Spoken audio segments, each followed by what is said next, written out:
Assalamualaikum warahmatullahi wabarakatuh. Bismillah, alhamdulillah, Allahumma salli wa sallim ala sayyidina Muhammad wa ala ali sayyidina Muhammad amma ba'du. Pada mata pelajaran Al-Quran Hadis, konten hadis, kelas 11 khusus keagamaan. Pada kali ini kembali kita belajar mata pelajaran Al-Quran Hadis dengan tema tentang melestarikan lingkungan hidup yang bagian kedua, yaitu maksudnya hadis yang lanjutan daripada hadis sebelumnya. Mari kita simak videonya.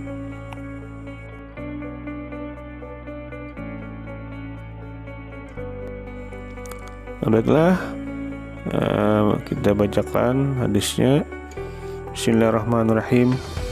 Haddatsana Abu Bakar ibn Abi Saybah, haddatsana Ismail ibn Ulayyah an Khalidin al-Hazai an Abi Kilabata an Abil As'asi an Saddad ibn Ausin qala sintani hafiztuhuma an Rasulillah sallallahu alaihi wasallam qala innallaha katabal ihsana ala kulli syai'in fa iza qataltum fa ahsinul qitlata wa iza jabahtum fa ahsinuz zabaha wal yuhidda ahadukum sabratuhu falyur zabihatahu. Rawahu Muslim.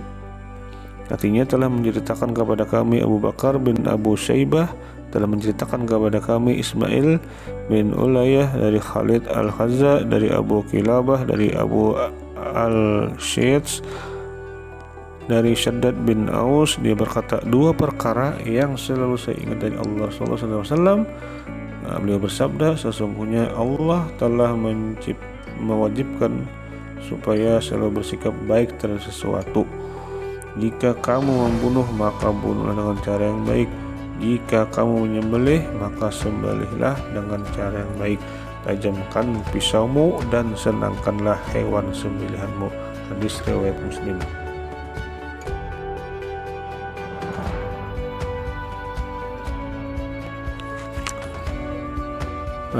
Penjelasan secara umum makna hadis tersebut adalah Allah mewajibkan perbuatan ihsan pada setiap keadaan, termasuk saat penyembelih binatang. Salah satu bentuknya adalah dengan menajamkan pisau yang akan digunakan, serta memberi kelapangan, yaitu tidak menyakiti atau menyebabkan menderita pada hewan tersebut. Makna ihsan, para ulama menjelaskan bahwa ihsan diterapkan pada dua hal. Ihsan adalah dalam beribadah kepada Allah Subhanahu wa taala. Di sini terbagi lagi, yaitu yang pertama maqamul musyahadah, beribadah seakan-akan menyaksikan Allah. Seorang manusia di dunia tidak akan bisa melihat Allah dalam keadaan terjaga. Ia hanya bisa menyaksikan Allah dengan mata kepalanya langsung di akhirat. Namun dengan penghambaan dan keyakinan yang tinggi, ia beribadah sehingga seakan-akan menyaksikan sesuatu yang gaib menjadi nyata. Ia merasa beribadah dengan berdiri di hadapan Allah dan melihat Allah. Sebagian ulama menyatakan seakan-akan ia menyaksikan Allah dengan hatinya. Pada tingkatan ini, perasaan yang menonjol adalah perasaan cinta dan pengagungan terhadap Allah. Yang kedua, maqamul muraqabah. Artinya beribadah dengan perasaan yang selalu diawasi oleh Allah. Pada tingkatan ini, perasaan yang menonjol adalah perasaan menghinakan diri dan takut kepada Allah. Tingkatan yang pertama, maqamul musyahadah, lebih tinggi kedudukannya dibandingkan tingkatan yang kedua, yaitu maqamul muraqabah. Sekarang yang kedua itu ihsan. Kalau yang tadi ihsan beribadah kepada Allah. Sekarang yang kedua itu ihsan berbuat baik kepada makhluk. Ini termasuk daripada hablum minan nas. Ciri-ciri orang yang berbuat ihsan paling sederhana yaitu tidak menzalimi para makhluk, dan jika mampu memberikan bantuan harta, makanan atau minuman, tenaga, pikiran untuk membagikan mereka, balas sebagai orang-orang yang berbuat ihsan senantiasa mendapat kedekatan bersama Allah Subhanahu wa taala. Sebagaimana dalam firman Allah yang berbunyi surah An-Nahl ayat 108, innallaha ma'al ladzina taqaw wal ladzina hum muhsinun. Artinya sesungguhnya Allah bersama orang-orang yang bertakwa dan orang-orang yang berbuat ihsan atau kebaikan.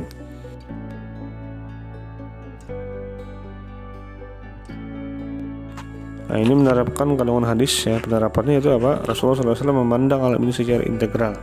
Hubungan asasi dan itibal berhubungan antara manusia dan alam dilandasi keyakinan bahwa perusakan akan membahayakan keselamatan dunia seisinya. Karena itu Rasulullah SAW meletakkan prinsip umum dan dalam melestarikan lingkungan berupa larangan melakukan perusakan di muka bumi. Yang pertama yaitu melarang pencemaran lingkungan. Nah, di sini ada pesannya yaitu jauhilah 3 perilaku terlaknat, yaitu membuang kotoran di sumber air, lagi membuang di pinggir jalan, dan membuang di bawah naungan pohon. Terus lagi yang kedua, menghilangkan segala bahaya di jalan dan melarang duduk di pinggir jalan. Sesuai dengan sabit, janganlah kalian duduk di pinggir jalan. Para sahabat bertanya, bagaimana kalau terpaksa untuk duduk dan ngobrol? Nah, Rasulullah pun menjawab, bila terpaksa maka tunaikan semua hak jalan. Nah, mereka bertanya lagi, apa haknya wahai Rasulullah? Nah, beliau menjawab, menundukkan pandangan mata, yaitu menjauhkan bahaya, menjawab salam, amar ma'ruf dan nahi mungkar. Yang ketiga yaitu menjaga kebersihan lingkungan. Nah, juga hadis Nabi, semua amalan umatku ditampakkan kepadaku baik dan buruknya. Aku dapatkan di antara amal kebajikan adalah menghilangkan bahaya dari jalanan, dan aku temukan di antara amalan yang buruk adalah membuang ingus di masjid dan tidak dibersihkan. Segi yang keempat, melarang melakukan pencemaran lingkungan.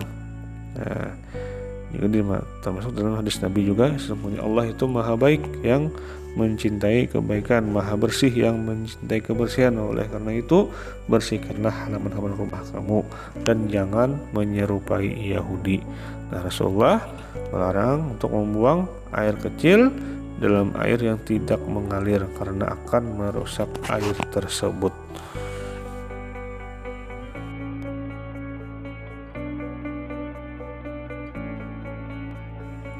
Nah, sini ada tugas ya. Nah, berdasarkan penelitian dilakukan di beberapa sungai besar di Kota Banjarmasin seperti Sungai Andai, Sungai Antasan Kecil, Sungai Pakapuran, dan Sungai Pamurus, dan sungai yang lainnya tercemar berat, banyak sampah dan airnya kotor. Nah, pertanyaannya, apakah yang menjadi penyebab hal tersebut? Nah, bagaimana cara kita menanggulanginya demi melestarikan lingkungan alam? Berikan penjelasannya. Nah, seperti biasa juga ya, dikerjakan di buku latihan, ditulis, hasilnya dipoto lalu diupload ke e-learning. Demikian yang bisa Bapak sampaikan, semoga bermanfaat. Amin ya rabbal alamin. Wassalamualaikum warahmatullahi wabarakatuh.